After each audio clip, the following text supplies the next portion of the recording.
Pemirsa, inilah headline Indonesia hari ini, Kamis 28 November 2024. Kita mulai dari linilintasjatim.com yang memberitakan. Prestasi membanggakan kembali ditorehkan oleh pelajar Indonesia. Kali ini seorang siswa SMK 17 Agustus 1945 Surabaya berhasil mendapatkan penghargaan dari NASA setelah menemukan celah keamanan atau bug dalam sistem mereka. Namanya adalah Maulana Rizky Dwi Putra atau yang biasa dikenal dengan nama Alan. Keberhasilannya ini merupakan bagian dari program Vulnerability Disclosure Policy atau VDP yang bertujuan untuk mengidentifikasi dan melaporkan potensi kerentanan dalam keamanan NASA. Menurutnya penghargaan dari NASA ini adalah salah satu impian besarnya sejak lama. Selanjutnya dari detiknews.com mengabarkan seorang pria berinisial MMR 30 tahun, warga Kecamatan Nalusari, Kabupaten Jepara, Jawa Tengah, menembak guru madrasah Eko Hadi Susanto 42 tahun. Penembakan dipicu senggolan di jalan. Peristiwa itu bermula saat Eko berangkat menjemput anaknya di MI Ponpes Balekambang pada hari Senin tanggal 25 November pukul 10.30 waktu Indonesia Barat. Di tengah perjalanan, motor Eko berpapasan dengan mobil jenis Toyota Camry. Mobil yang dikendari MMR terlalu mepet ke arah kanan sehingga terkena sepeda motor yang dikendarai Eko dari arah sebaliknya. Saat itu Eko sempat turun dan menoleh, tapi MMR langsung marah-marah. Selanjutnya dari berita1.com memberitakan Elon Musk kembali menjadi orang terkaya di dunia. Musk juga mencetak rekor kekayaan terbesar yang pernah ada menurut perhitungan Forbes. Elon Musk menjadi kian kaya raya seiring kenaikan yang signifikan dari harga saham Tesla, perusahaan produsen kendaraan listrik miliknya. Saham Tesla meroket setelah Donald Trump yang didukung Musk memenangkan pemilihan Presiden Amerika Serikat. Kekayaan bersih Elon Musk mencapai rekor sebesar 321,7 miliar US dollar pada penutupan pasar hari Jumat tanggal 22 November 2024 waktu Amerika Serikat. Artinya kekayaannya meningkat sebesar 7 miliar US dollar karena kenaikan saham Tesla sebesar 3,8 ke level penutupan tertinggi baru dalam 3,5 tahun terakhir, yakni sebesar 352,56 US dollar per saham. Selanjutnya Kompas.com mengabarkan mengenai rencana penghapusan ujian nasional. Hasil survei Federasi Serikat Guru Indonesia atau FSGI menunjukkan 87,6% orang setuju ujian nasional atau UN dihapus dan 72,3% setuju sistem zonasi dipertahankan. Survei ini dilakukan pada 912 guru yang terdiri dari 58,9% guru di jenjang SMP atau MTS, 25% guru SMA atau MA atau SMK, 10,1% guru SD atau MI, dan 6% guru SLB di 15 provinsi.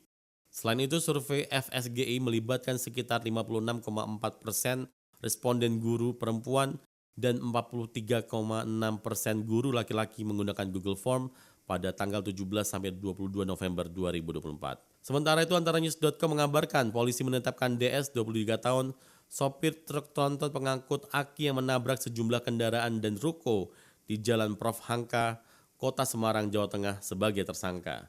Berdasarkan alat bukti dan hasil penyelidikan, statusnya ditingkatkan menjadi tersangka.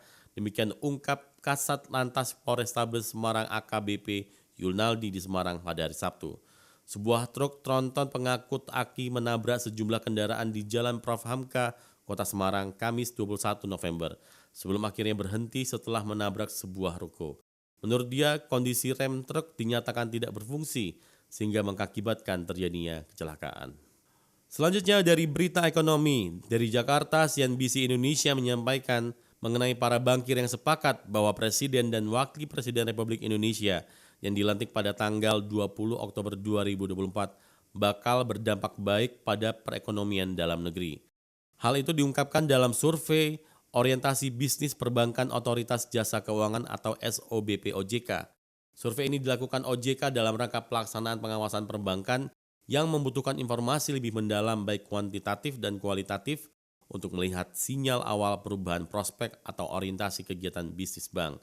Oleh Prabowo, pemerintahan baru ini menargetkan pertumbuhan ekonomi sebesar 8%. Para banker meyakini itu dapat berdampak positif karena dapat mendorong permintaan penyaluran kredit. Kemudian berita olahraga dari tv1news.com memberitakan pemain timnas Indonesia Kelvin Verdong berbicara kepada media Belanda perihal betapa gilanya dukungan dari masyarakat Indonesia yang menggemari sepak bola.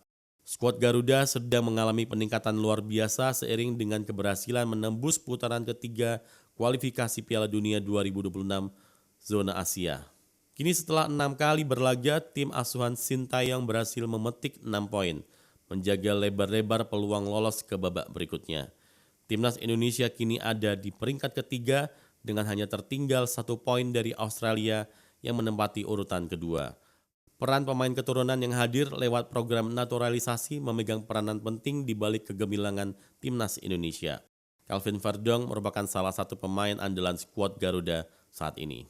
Selanjutnya dari Sukabumi, Jawa Barat, Detik Jabar memberitakan kabut tipis masih menyelimuti kawasan hutan Gunung Salak saat warga kampung Kadung Bekung, Desa Ridogali, Kecamatan Cikaka, Kabupaten Sukabumi, mulai meninggalkan rumah mereka dengan menyusuri jalan setapak yang licin dan berlumpur akibat hujan semalam. Mereka berjalan dengan penuh hati-hati.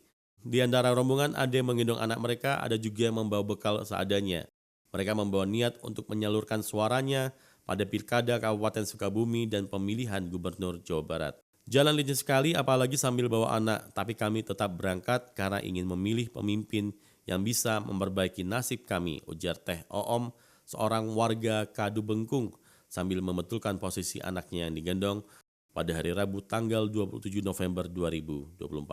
Pemirsa, itulah headline Indonesia hari ini.